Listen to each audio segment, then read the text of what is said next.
ಸಮಸ್ತ ಸಿನಿ ಪ್ರೇಮಿಗಳಿಗೆ ನಮಸ್ತೆ. ನಾನು ಹರಿಪರಾಕ್ ಯೂಟ್ಯೂಬ್ ಚಾನಲ್ಗೆ ಸ್ವಾಗತ.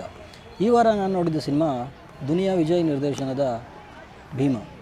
ಸಲಗ ಚಿತ್ರ ನಂತರ ದುನಿಯಾ ವಿಜಯ್ ನಿರ್ದೇಶನದ ಎರಡನೇ ಸಿನಿಮಾ ಭೀಮ. ಇಲ್ಲಿ ಮೊದಲು ಸಲಗನಾಗಿ ತನ್ನ ಅವತಾರ ತೋರಿಸಿದ್ದ ವಿಜಯ್ ಅವರು ಇಲ್ಲಿ ಭೀಮ ಆಗಿ ತೊಡೆ ತಟ್ಟಿದ್ದಾರೆ. ಆದರೆ ಅವರ ಈ ಪ್ರಯತ್ನಕ್ಕೆ ಪ್ರೇಕ್ಷಕ ಚಪ್ಪಾಳೆ ತಟ್ತಾನ ಅಂತ ಪ್ರಶ್ನೆ ಕೇಳಿದರೆ ಅದಕ್ಕೆ ಉತ್ತರ ಹೌದು ಅಂತಲೇ ಆಗುತ್ತೆ. ವಿಜಯ್ ಅವರ ಟಿಪಿಕಲ್ ಶೈಲಿಯಂತೆ ಇಲ್ಲೂ ಕೂಡ ನಮ್ಮ ಸುತ್ತಮುತ್ತಲ ಕತ್ತಲ ಲೋಕದ ದರ್ಶನ ತುಂಬಾ ಇದೆ.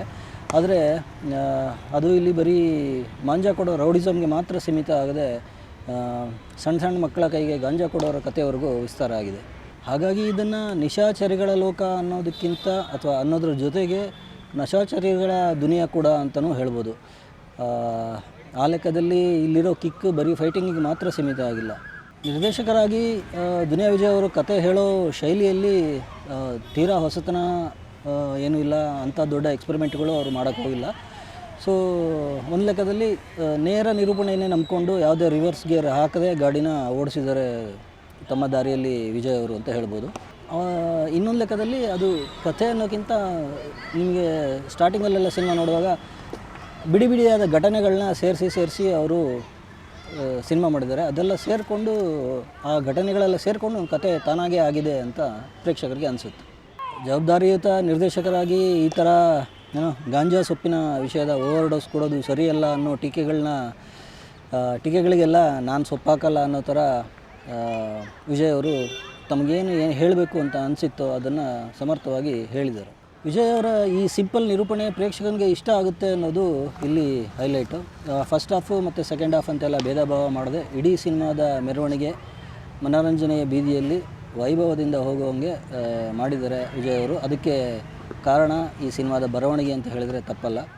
ಈ ಚಿತ್ರದ ಇನ್ನೊಂದು ವಿಶೇಷ ಅಂದರೆ ಇಲ್ಲಿ ರಿಜಿಸ್ಟರ್ ಆಗಿರೋ ಹಲವು ನಟ ನಟಿಯರ ಜೊತೆಗೆ ಅಟೆಂಡೆನ್ಸ್ ರಿಜಿಸ್ಟರ್ಗಳಲ್ಲಿ ಇದುವರೆಗೂ ಕಾಣಿಸ್ಕೊಂಡೇ ಇರದ ಅನೇಕ ಹೊಸ ಮುಖಗಳು ಇಲ್ಲಿ ಪ್ರೆಸೆಂಟ್ ಆಗಿವೆ. ಆದರೆ ಹೊಸ ಪ್ರತಿಭೆಗಳಿಂದ ಮಾತ್ರಕ್ಕೆ ಅಲ್ಲಿ ಅಭಿನಯ ಅಬ್ಸೆಂಟ್ ಆಗಿದೆ ಅಂತೆಲ್ಲ ಅಂದ್ಕೋಬೇಕಾಗಿಲ್ಲ. ಹಂಗೆ ನೋಡಿದ್ರೆ ಚಿತ್ರರಂಗದ ಹಾಜರಿ ಪುಸ್ತಕದಲ್ಲಿ ತಮ್ಮ ಹೆಸರು ಇಲ್ಲದೇ ಇದ್ದರೂ ಜಿ ಹುಜೂರ್ ಅನ್ನುವಂಥ ಅಭಿನಯ ನಿಮಗೆ ಹಲವು ಪ್ರತಿಭೆಗಳಲ್ಲಿ ಕಾಣಿಸುತ್ತೆ ಈ ಸಿನಿಮಾದಲ್ಲಿ. ಎಲ್ಲೋ ಕೆಲವರು ಒಂದಿಬ್ಬರು ಸ್ವಲ್ಪ ಎಳಿಸುವಂತ ಅನ್ನಿಸ್ಬೋದು. ಆದರೆ ಅವರ ಪಾತ್ರನ ಜಾಸ್ತಿ ಬೆಳೆಸದೆ ನಿರ್ದೇಶಕ ವಿಜಯ್ ಅವರು ಜಾಣ್ಮೆ ತೋರಿಸಿದ್ದಾರೆ ಅಂತ ಪ್ರೇಕ್ಷಕನಿಗೆ ಅನಿಸುತ್ತೆ. ಇಲ್ಲಿ ಇನ್ನೊಂದು ವಿಶೇಷ ಅಂದರೆ ಹುಡುಗಿರು ವಯಸ್ಸಾದವರು ಸಣ್ಣವರು ಈ ಥರ ಏನೂ ಭೇದ ಭಾವ ಇಲ್ಲ. ಎಲ್ಲರ ಬಾಯಲ್ಲೂ ಬೈಗುಳಗಳು ನಿರರ್ಗಳವಾಗಿ ಬರ್ತವೆ. ಇನ್ನು ಬರೀ ಸಣ್ಣ ಪುಟ್ಟ ಪಾತ್ರಗಳಿಗೆ ಮಾತ್ರ ಸೀಮಿತ ಆಗಿಲ್ಲ. ರೌಡಿಗಳ ಮೇಲೆ ಕೈ ಎತ್ತೋಕ್ಕೆ ಹಿಂದೆ ಮುಂದೆ ನೋಡಿದ ಪಾತ್ರದಲ್ಲಿ ಅಭಿನಯಿಸಿರೋ ನಟಿ ಪ್ರಿಯಾ ಕೂಡ ಬೈಗುಳಗಳನ್ನು ಆಡೋದರಲ್ಲಿ ಎತ್ತಿದ ಕೈ ಅಂತಲೇ ಹೇಳ್ಬೋದು.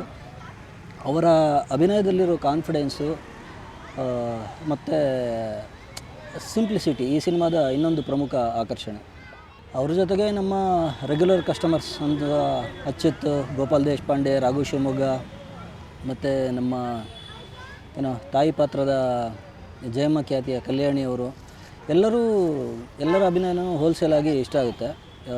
ನಮ್ಮ ರಮೇಶ್ ಇಂದ್ರ ಅವರ ಪ್ರತಿಭೆ ಮಾತ್ರ ಸ್ವಲ್ಪ ಪೋಲಾಗಿದೆ ಅಂತ ಅನಿಸಿದ್ರೆ ತಪ್ಪೇನಿಲ್ಲ. ಇನ್ನು ವಿಜಯ್ ಅವರ ಜೊತೆ ಜಂಗ್ಲಿ ಸಿನಿಮಾದಲ್ಲಿ ಪೌಡ್ರ್ ಹಾಕೊಳ್ಳು ಅಂತ ಹಾಡಿದ್ದ ನಟ ರಂಗಣ್ಣ ರಘು ಅವರು ಇಲ್ಲಿ ಯುವ ಜನಾಂಗಕ್ಕೆ ಪೌಡ್ರ್ ಚಟ ಬಿಡಿಸೋ ಪಾತ್ರದಲ್ಲಿ ಕಾಣಿಸ್ಕೊಂಡಿದ್ದಾರೆ. ಅವ್ರದ್ದು ತುಂಬ ಗಂಭೀರವಾದ ಅಂದರೆ ಅವರ ನಾರ್ಮಲ್ ಇಮೇಜಿಗೆ ಭಿನ್ನವಾಗಿ ಒಂದು ಗಂಭೀರವಾದ ಮತ್ತು ಸಂಯಮದ ಅಭಿನಯ. ಇದ್ರ ಜೊತೆಗೆ ಹೆಸರು ಗೊತ್ತಿಲ್ಲದ ಅನೇಕ ಪ್ರತಿಭೆಗಳು ಈ ಸಿನಿಮಾದಲ್ಲಿ ಬಲಭೀಮನಿಗೆ ಬಲ ತುಂಬಿವೆ ಅಂತ ಹೇಳಿದ್ರೆ ತಪ್ಪಾಗಲ್ಲ.